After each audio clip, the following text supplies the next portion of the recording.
নমস্কার বন্ধুরা, আমার বৃষ্টিপর্ণা চ্যানেলে আপনাদেরকে স্বাগত। আজ আমি চলে এসেছি মোচার একটা রেসিপি নিয়ে। মোচার তরকা তো অনেক রকমের খেয়েছেন, ডিম তরকা, চিকেন তরকা, মাছের তরকা, অনেকে অনেক রকম তরকা করেন, কিন্তু মোচার তরকা খেয়েছেন কি? না খেয়ে থাকলে এইভাবে একবার ট্রাই করতে পারেন মোচার তরকা। অসাধারণ সুন্দর স্বাদ হয়েছিল। কিভাবে করলাম চলুন তাহলে রেসিপিটি দেখে নেওয়া যাক। আমি এখানে আজকে আর মোচা কাটাটা দেখালাম না, একটা ভেজিটেবিল চপারে মোচাগুলোকে এরকম মিহি করে কেটে নিয়েছি। এটা আপনি হাতেও কাটতে পারেন, কিন্তু আজকে টাইম ছিল না, মোচাগুলো ছাড়িয়ে তাড়াতাড়ি করে ধুয়ে আর এরকম ভেজিটেবিল চপার দিয়ে কেটে নিয়েছি। নিয়ে কড়াইতে একটু জল, একটু হলুদ আর একটু নুন দিয়ে মোচাটা একটু ভাপাতে দিয়ে দেবো। জাস্ট ভাপানো, যেরকম মোচা সিদ্ধ ভাপায় সেই রকম মোচাটা একটু ভাপাতে দিয়ে দিলাম। মোচাটা এখানে ভাপানো থাক, ততক্ষণে আমার আর যেগুলো ইনগ্রিডিয়েন্টস লাগবে সেগুলো আমি কেটে ফেলি। এখানে আমি একটু আলু নিয়েছি, একটা বড় সাইজের আলুকে এরকম ছোট ছোট ডুমো ডুমো করে নিয়েছি। একটু পেঁয়াজ, টমেটো, আদা কুচি, রসুন কুচি, একটু লঙ্কা কুচি নিয়েছি, আর নিয়েছি এক মুঠো মটর ডাল।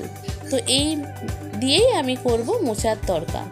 তো প্রথমে ডালটাকে প্রেসার কুকারে সিটি দিয়ে নেব। সিটি দিয়ে ডালটা একটু নরম করে নেব, মানে সিদ্ধ করে নেব। তো দেখুন ডালটায় মোটামুটি জল দিয়ে সিদ্ধ করতে দিয়ে দিয়েছি।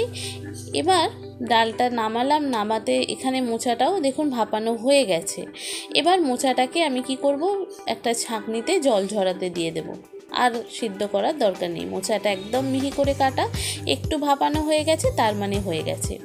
এবার এই মোচাটাকে আমি জল ঝরাতে দিয়ে দিলাম। আর এদিকে ডালেরও সিটি বেজে গেছে, ডালটা একবার খুলে দেখে নিই ডালটা হয়েছে কিনা। তো দেখুন ডালটা দেখলাম, ডালটা একটু শক্ত আছে, ডালটা আর একটু নরম হলে তবে ভালো হয়। তো দেখুন ডালটা নামিয়ে ফেলেছি, কিন্তু একটু শক্ত আছে, এতটা শক্ত হবে না। ডালটাকে আরেকটা সিটি দিয়ে দিই, দিয়ে এরকম নরম করে ফেললাম।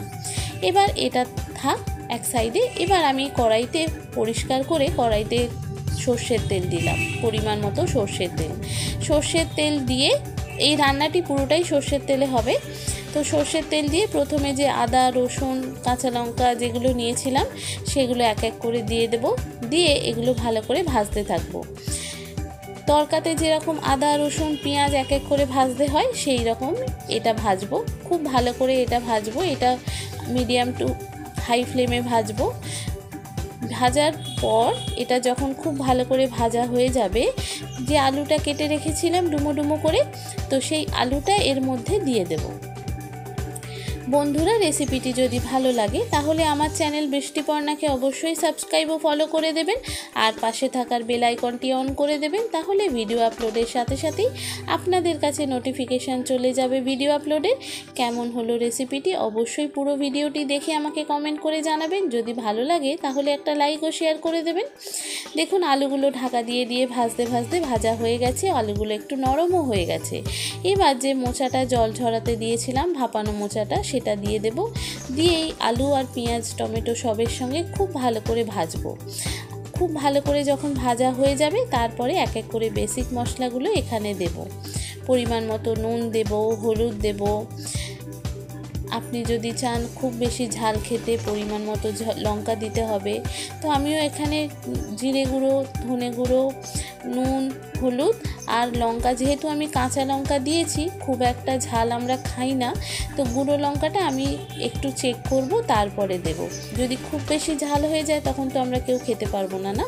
তো এখানে মশলাগুলো দিয়ে খুব ভালো করে কষিয়ে নেওয়ার পর তারপরে দেখুন এটা একটু টাইম লাগছে, মোচাটা আলুর সঙ্গে খুব ভালো করে একটু কষাতে হবে। এটা যত ভালো করে কষানো হবে তত কিন্তু মশলার কাঁচা গন্ধটা চলে যাবে। তো এখানেই মশলাটা কষিয়েছিলাম খুব ভালো করে, আর দেখুন আস্তে আস্তে মোচাটাও কমে যাচ্ছে, আর আলুটাও ভাজা হয়ে গেলে দেখুন আলুটাও কমে যাচ্ছে। এবারে পরিমাণ মতো আমি অল্প জল দেব, দিয়ে এটা ঢাকা দিয়ে দেব সিদ্ধ হওয়ার জন্য। এটা সিদ্ধ হতে থাক, তারপরে আমি ফিরে আসছি। তরকা তো অনেক রকমের খেয়েছেন, মোচার তরকা খেয়েছেন কি? না খেয়ে থাকলে এইভাবে একবার ট্রাই করতে পারেন। খুব সুন্দর খেতে হয়, অসাধারণ স্বাদ হয়। না নিরামিষ না আমিষ যে কোনো দিনেই আপনি করতে পারেন মোচা। তো তো এবার দেখুন জলটা অনেকটা শুকিয়ে গেছে, আলু সব শুকিয়ে গেছে। তো আমি যে ডালটা সিদ্ধ করেছিলাম সেই ডালটা দিয়ে দিলাম, পরিমাণ মতো একটু চিনি দিলাম, আর দিলাম একটু গরম মশলার গুঁড়ো। আর এখানে নুন ঝালটা চেক করে আমি একটু নুন লাগবে তো নুন একটু দিলাম, দিয়ে এটাকে একটু খুব ভালো করে মাখো মাখো করে নেব, মানে একটু জলটা কমিয়ে নেব। তো এখানে খুব বেশি ঝোলের দরকার পড়ে না, এগুলো মাখো মাখোই খেতে ভালো লাগে। এটা যদি আপনি রাতে রুটি পরোটার সঙ্গে খান সেটাও খেতে পারবেন, আর যদি চান যে ভাতের সঙ্গে খাবেন সেটাও খেতে পারবেন, দুটোর সঙ্গেই খেতে পারা যাবে। তো এখানে জলটা আরেকটু শুকনো হবে, তারপর এটা নামিয়ে নেব। যে সমস্ত নতুন বন্ধুরা আমার ভিডিওটি দেখছেন অথচ আমার চ্যানেল বৃষ্টিপর্ণাকে সাবস্ক্রাইব ও ফলো করেননি, তাদেরকে অনুরোধ করব আমার চ্যানেল বৃষ্টিপর্ণাকে সাবস্ক্রাইব ও ফলো করে দেওয়ার জন্য। তাহলে ভিডিও আপলোডের সাথে সাথেই আপনাদের কাছে নোটিফিকেশান চলে যাবে ভিডিও আপলোডের। কেমন হলো রেসিপিটি অবশ্যই পুরো ভিডিওটি দেখে আমাকে কমেন্ট করে জানাবেন। যদি ভালো লাগে তাহলে একটা লাইক ও শেয়ার করে দেবেন। এবার হয়ে গেছে, এটাকে দেখুন নামিয়ে নিলাম, কতটা সুন্দর দেখতে লাগছে। এবার তড়কা, যেহেতু তড়কা নামটাই তড়কা, তো এখানে একটু পেঁয়াজ, কাঁচা পেঁয়াজ, ধনেপাতা, কাঁচা লঙ্কা না হলে ভালো লাগে না। তো সেই জন্য কয়েকটা পেঁয়াজ, কাঁচা লঙ্কা, ধনেপাতা আমি এরকম গোল গোল করে উপর থেকে সাজিয়ে দিলাম, যতটা আমার মনে হয়েছে। এটা শেফ হলে হয়তো আরও সুন্দর করে সাজাতো, কিন্তু আমি তো শেফ না, জাস্ট একটা হাউসওয়াইফ। আমি যেটা রান্না করেছি, যেটা মনে হয়েছে আমার ভালো, সেরকম মতোই একটু সাজিয়ে দিলাম। কেমন হয়েছে পুরো ভিডিওটি দেখে আমাকে জানাবেন। আর যদি ভালো লাগে তাহলে একটা লাইক শেয়ার করে দেবেন। আপনাদেরকে একটু কাছ থেকে দেখাই, দেখুন কতটা সুন্দর লাগছে। খেতে অসাধারণ স্বাদ হয়েছিল এই রকম মোচার তড়কা। আমার হাজব্যান্ড তো বুঝতেই পারেনি যে মোচার তড়কাও এরকমভাবে খেতে সুন্দর হয় বলে। তো এইরকমভাবে একবার ট্রাই করতে পারেন, খুব ভালো লাগবে।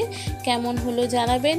ইউটিউব থেকে দেখলে সাবস্ক্রাইব করে দেবেন, আর যদি ফেসবুক, ইনস্টাগ্রাম থেকে দেখেন তাহলে ফলো করে দেবেন আমার চ্যানেল বৃষ্টিপর্ণাকে। সবাই ভালো থাকবেন, সুস্থ থাকবেন, সাবধানে থাকবেন। দেখা হবে পরের ভিডিওতে। থ্যাংক ইউ বন্ধুরা।